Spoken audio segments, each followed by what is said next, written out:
Today, we re-enter the desperate world of medieval England, a country in turmoil, a time of swords and axes. Whether it be debasing themselves in petty squabbles or engaging in all-out siege warfare, the lords and ladies were doing anything they could to vie for land, titles, or gold as they desired. Last time we were here, we learned of the hideous lineage that is the Dupuis family. And if you missed that entry in the series, make sure you consult its contents before diving into this one. But for today, we shall learn of Duke Beauregard, otherwise contemptuously and rightfully known as the Snake. Whilst a smaller character within the annals of Stronghold, they still played a key role in the unfolding of events, both of tragic sorrow and righteous victory. It's over, my friend. Let's face it, you've lost. Greetings, sire. Your stronghold awaits you.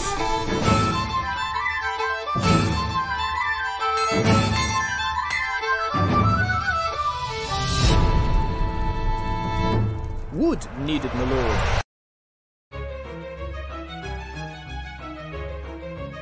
At the prelude to the invasion of England, the Snake was a well-established duke within some of the richest provinces in France. The Snake loved nothing more than material wealth, opulent clothes, and expansive profit margins, even if these came at the cost of his relationships, estates, and welfare.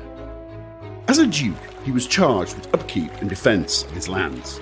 However, his obsessive and erratic behaviour led his estates to become lightly fortified and ill-equipped.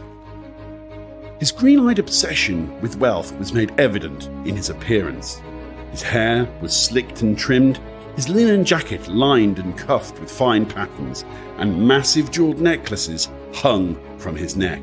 But, being one of the oldest of the lords and ladies of Stronghold, his grey hairs betrayed his attempts to look youthful. As we will see, it was these deluded compulsions in search of trinkets and treasure which were to be his undoing. Despite his wisdom, cunning and wit, he would find himself brought low by his hunt for luxury.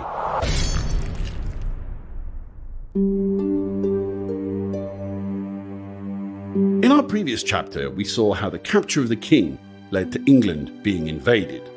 Whilst this provided Duke Dupuis with an opportunity to prove himself, which he gladly took, the Snake was sent unwillingly. He was found to be under-declaring taxes to the royal treasury of his homeland, apparently his avarice too compelling to ignore. His punishment? The challenging task of establishing the new colonies, along with the other dukes. Whilst many suspect he was sent to England as a convenient and perhaps lethal punishment for his crimes as duke, sending someone so underhanded and conniving to a bountiful new land was surely a naive gambit. The Snake used his crafty, two-faced nature to his advantage. He established himself as a figurehead, a talented mouthpiece to the iron grip held over England by Duke Volpe, otherwise known as the Wolf. He would orchestrate the key incident which would set the story of Stronghold in motion.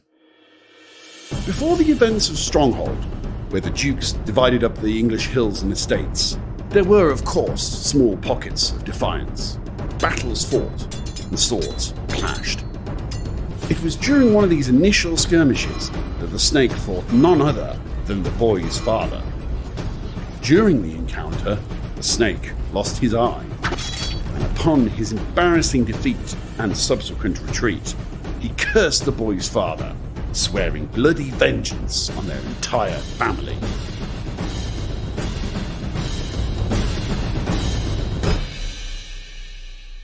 The remaining English nobles, the boy's father among them, led a resistance force against their new occupiers. As a solution to the bloodshed, a meeting was arranged to discuss the possibility of peace to temper aggressions on both sides.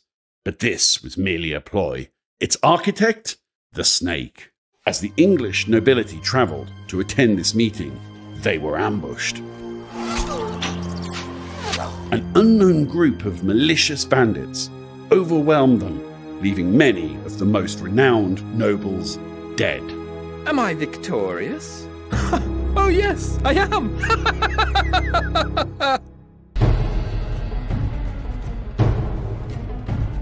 Whilst the boy's rise to prominence would become the stuff of legend, even the snake deserves a footnote in this tale. For without his ploys and deceptions, as seemingly despicable as they were, the boy would never have succeeded. The snake took his manipulative trickery to a new level during the boy's rebellion, and this is where the dubious friendship between the rat and the snake would come into play. As we discussed in the last chapter, the rat was very much on the front lines of battle with the boy, the pathetic pawn who gave confidence to this new young military leader in his search for vengeance. The rat lost battle after battle and eventually turned to the snake for help, and the snake sensed a golden opportunity. But they're only a stone's throw away from here. I have to do something. Simply send a small siege force to sever their source of escape. That's easy for you to say. Relax. By the time we return from our hunting trip, the problem will have resolved itself. Trust me. The snake, whilst on the surface aiding the rat, secretly contacted Sir Longarm to establish a trade deal. There is no time to raise an army, but Duke Beauregard will send a large force to help us in return for a shipment of ale. Once the rat's siege force is defeated, Beauregard has agreed to let us take the rat's neighbouring county without resistance. Given all we have heard about the snake, it should come as no surprise that his ultimate goal was to snatch every piece of land that the rat had taken thus far and claim it for himself. What we can assume here is that the snake, with all these new claimed lands, wealth, and troops, thought he could provide the staunch defense required against the boy, but it was not to be. And it is here we see the almost inevitable downfall of the snake, as his greed was once again to be his folly. First in France, expelled in shame to the front lines of the new frontier, and now in England, beaten back again and again by the very military campaign he funded. In the quest for immeasurable wealth, he paid for his own execution.